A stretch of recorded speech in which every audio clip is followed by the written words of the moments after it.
2026 সালের union budget প্রত্যেকের আগ্রহের কেন্দ্রবিন্দু।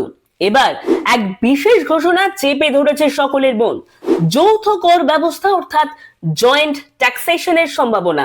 বর্তমানে ভারতে প্রতিটি ব্যক্তি আলাদা করে আয়কর রিটার্ন দেয়। স্থায়ী কর্মজীবী হন বা বিবাহিত দম্পতি, স্বামী স্ত্রী আলাদা আলাদা করে দেন। কিন্তু বাজেট 2026-এ একটি নতুন ভাবনা উঠেছে, দম্পতিদের ঐচ্ছিকভাবে যৌথভাবে কর দাখিল করার সুযোগ। এই প্রস্তাবনার মূল উদ্দেশ্য একটি পরিবারকে একটি অর্থনৈতিক ইউনিট হিসেবে ধরা। এক্ষেত্রে স্বামী এবং স্ত্রী চাইলে তাদের মিলিত আয়ের উপর এক টুকরো কর রিটার্ন দাখিল করতে পারবেন, আলাদা আলাদা নয়।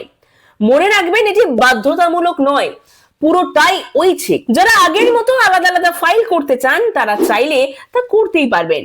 এই নতুন যৌথ কর কাঠামো চালু হলে কি সুবিধা পেতে পারেন? স্বামী স্ত্রী মিলিয়ে আয়কর ছাড়ের সীমা আরো কার্যকরভাবে ব্যবহার করা যাবে।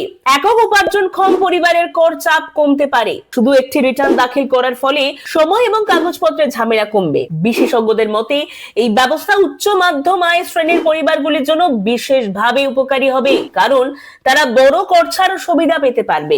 এই জয়েন্ট ট্যাক্সেশন আইডিয়া পুরোপুরি নতুন নয়। অনেক উন্নত দেশ যেমন ইউনাইটেড স্টেটস, জার্মানি, ফ্রান্সের পরিবার বা দম্পতিকে একটি ব্লক হিসেবে ধরেই কর নির্ধারণ করা হয়।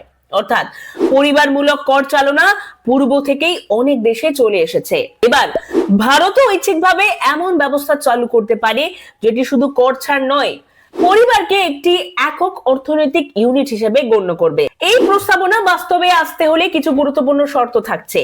স্বামী স্ত্রীর দুটি প্যান কার্ড থাকা বাধ্যতামূলক। যৌথ কর দাখিল চাইলে উভয়ের অফিসিয়াল ইনকাম দেখাতে হবে। আরেকটি বিষয়, সারচার্জ বা বাড়তি কর সীমার উপরও নতুন চিন্তা ভাবনা চলছে। উচ্চ আয় সম্পন্ন পরিবারগুলির সারচার্জ সীমা বাড়িয়ে দিতে বলা হচ্ছে, যাতে কর চাপ আরো ন্যায্য হয়। তবে এই জয়েন্ট ট্যাক্সেশনের আওতায় কোয়ালিফিকেশন, কর স্ল্যাব, ডিডাকশন সবকিছুর নয়া কাঠামো তৈরি করা প্রয়োজন। অর্থাৎ এটি বাস্তবায়িত হলে পুরো ট্যাক্স কোডে বড় পরিবর্তন আনতে হবে। সূত্রের মতে এটি শুধুমাত্র একটি প্রস্তাবনা। সরকার চূড়ান্ত সিদ্ধান্ত দিতে পারে বাজেট ঘোষণার সময়, অর্থাৎ 1 ফেব্রুয়ারি 2026-এ। জয়েন্ট ট্যাক্সেশন হবে ঐচ্ছিক সুবিধা। স্বামী স্ত্রী যদি চান তারা মিলিত আয়ের উপর এক টুকরো কর দাখিল করতে পারবেন। এটি বাজেট 2026-এর অন্যতম আলোচিত ট্যাক্স রিফর্মের প্রস্তাব। এরকম আরো খবর জানতে অবশ্যই চোখ রাখতে হবে একমাত্র লোকাল টুডে নিউজের পর্দায়।